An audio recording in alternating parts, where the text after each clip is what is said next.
یہ اس وقت کی بات ہے جب مشرقی وسطیٰ کے ہر شہر اور علاقوں میں ایک خوبصورت اور حسین شہزادی کے چرچے عام تھے۔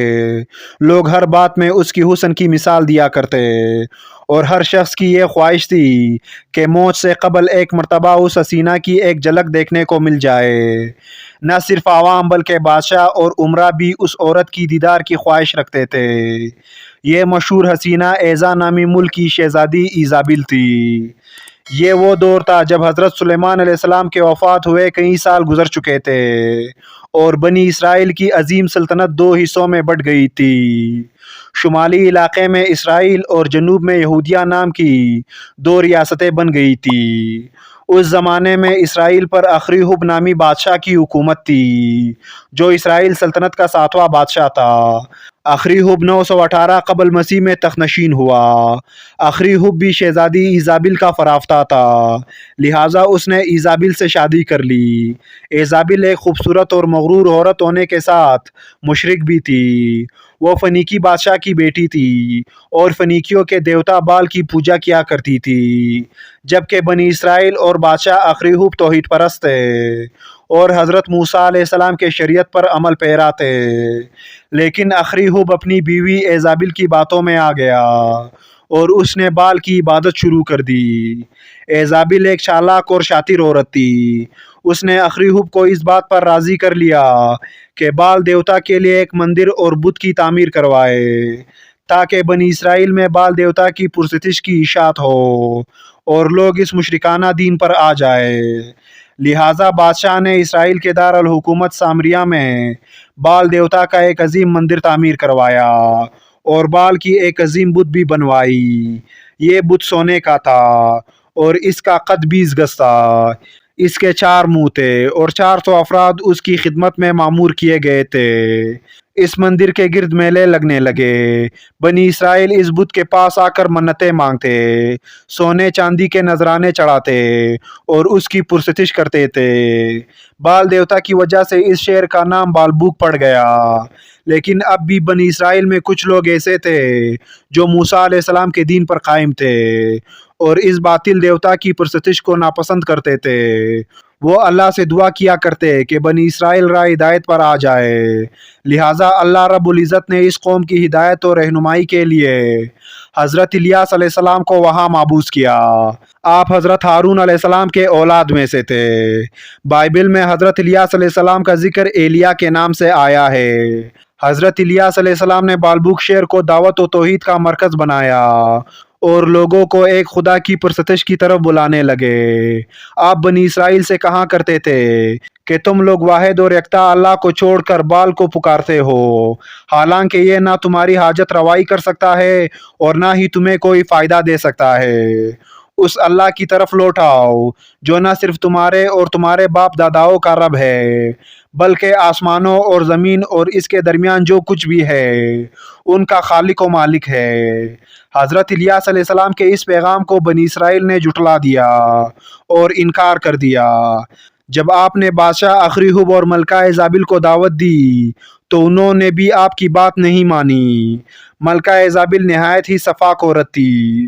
اس نے محسوس کیا کہ حضرت الیاس علیہ السلام اس کے اور اس کی حکومت کے لیے خطرہ ثابت ہو سکتے ہیں، لہٰذا بادشاہ کے ساتھ اس نے منصوبہ بنایا کہ حضرت الیاس علیہ السلام کو شہید کر دیا جائے۔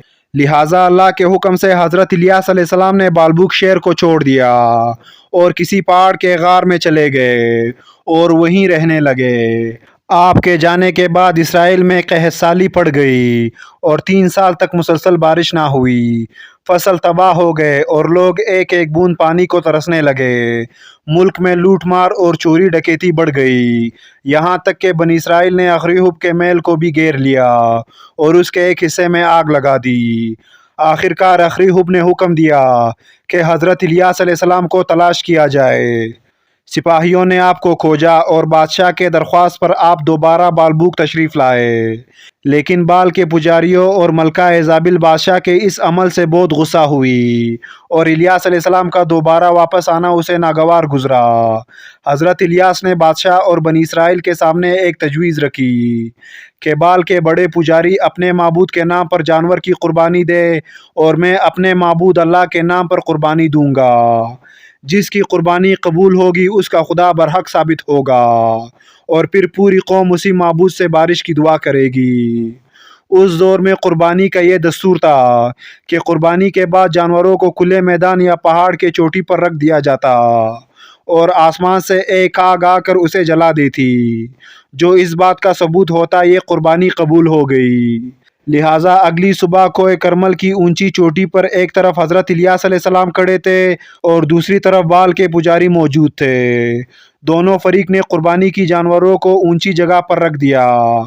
پجاریوں کی قربانی ویسے ہی رکھی رہی، جبکہ آسمان سے ایک غیبی آگ نمودار ہوئی اور اس آگ نے حضرت الیاس علیہ السلام کے قربانی کو جلا دیا۔